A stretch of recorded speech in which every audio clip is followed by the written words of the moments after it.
ఓం శాంతి. ఈరోజు ఫిబ్రవరి 7వ తేదీ 2025 శివబాబా వినిపించిన మురళి సారాంశము. మధురమైన పిల్లలు, మీరు నడుస్తూ తిరుగుతూ స్మృతిలో ఉండే అభ్యాసం చేయాలి. జ్ఞాన యోగాలు ఈ రెండే ముఖ్యమైనవి. యోగము అనగా స్మృతి అంటున్నారు బాబా. ప్రశ్న: తెలివిగల పిల్లలు అంటే చురుకుగా ఉండే పిల్లల నోటి నుండి ఏ మాటలు రావు? సమాధానం: మాకు యోగం నేర్పించమని తెలివిగల పిల్లలెవ్వరూ అడగరు. తండ్రిని స్మృతి చేయడం నేర్పించాలా? ఇది స్వయం చదువుకుంటూ ఇతరులను చదివించే పాఠశాల. స్మృతి చేసేందుకు ఎవరి దగ్గరైనా ప్రత్యక్షంగా కూర్చోవాలనేది ఏమీ లేదు. మీరు కర్మలు చేస్తూ తండ్రిని స్మృతి చేసే అభ్యాసం చేయాలి అంటున్నారు బాబా. మంచిది.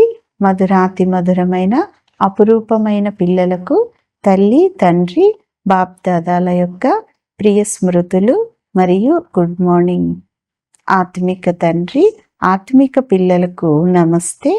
ఆత్మిక పిల్లలు ఆత్మిక తల్లి, తండ్రికి ప్రియ స్మృతులు, గుడ్ మార్నింగ్ మరియు నమస్తే నమస్తే. ధారణ కొరకు ముఖ్యమైన సారం.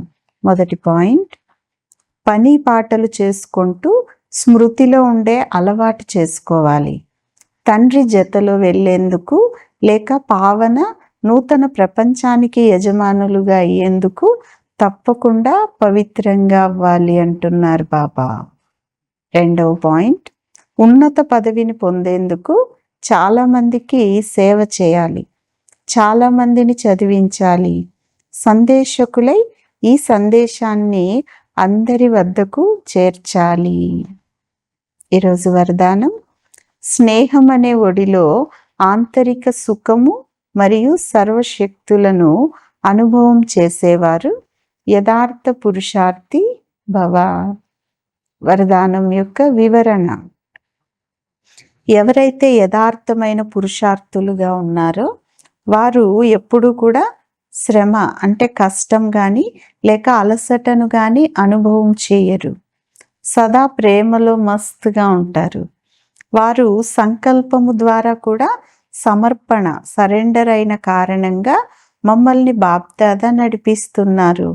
కష్టం అనే కాళ్ళ ద్వారా కాదు, స్నేహం అనే ఒడిలో నడుస్తున్నారు అని అనుభవం చేస్తారు.